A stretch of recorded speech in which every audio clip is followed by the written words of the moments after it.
tired of getting caught off guard by your PTSD triggers? In this video, I'm going to show you how to stop your responses to triggers before they get ahead of you. Start with healing one trigger at a time. You can do this. Hi, I'm Tamara Ridge, licensed marriage and family therapist and complex PTSD survivor.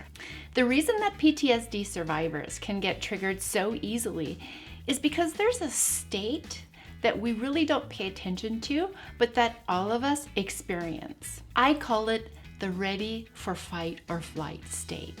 You may not have heard it before, but when I describe it to you, I'm sure you're going to recognize it. Think about those times when you try to rest and you can't. Maybe you're trying to take a nap or get back to sleep after getting woken up in the middle of the night. You're just too uncomfortable to stay in one place. The way I noticed it is that I was doing these relaxation exercises because I knew I needed to do something to calm my body and get my PTSD under control. So I started doing relaxation exercises regularly, and I noticed that I could get my body really, really relaxed, and then my chin would start to get tense. I'd start going like this.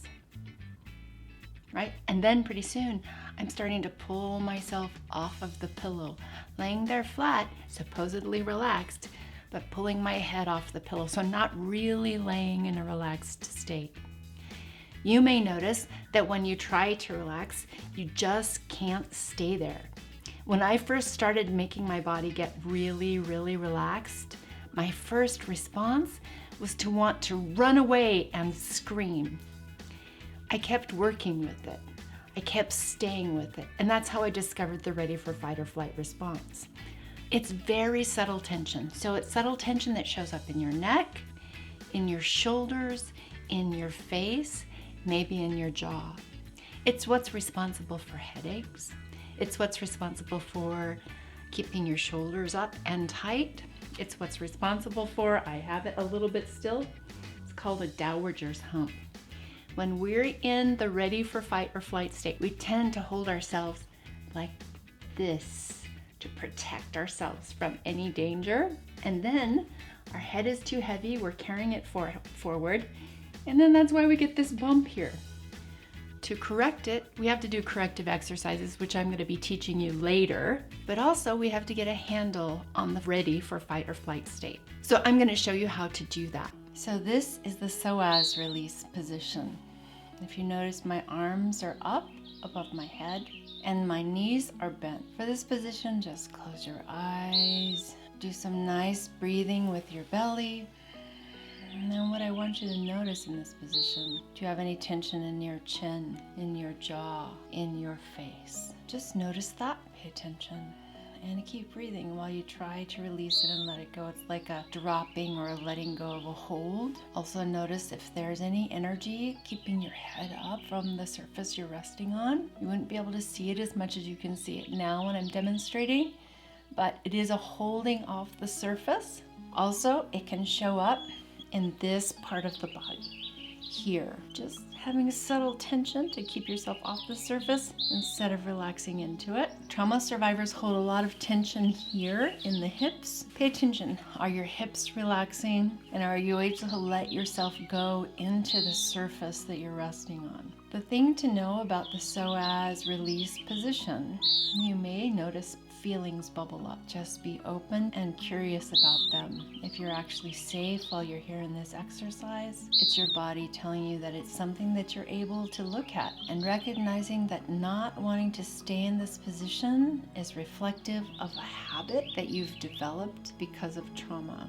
What we're trying to do now, we're trying to shift the habits and teach our body that it's safe to rest. If you found this video valuable, please like and subscribe so that you can get regular tips and strategies for healing your PTSD. What I want you to remember about the practice in the psoas position, work up to 15 minutes a day, but start with 1 minute a day. That's what I did, and just added 30 seconds at a time or a minute more.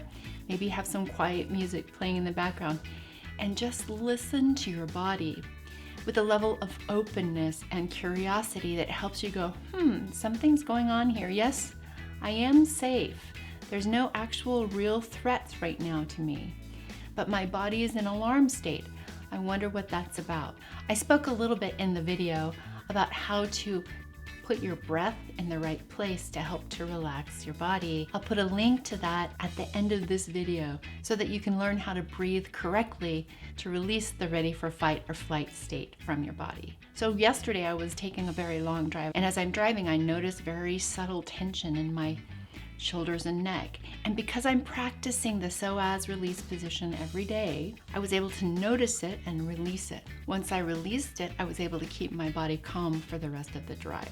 So try it. Let me know what you think. Does the ready for fight or flight state seem familiar to you? Let me know in the comments. And let me know what you've practiced when you notice it to help it calm down. That's all for now. See you next time.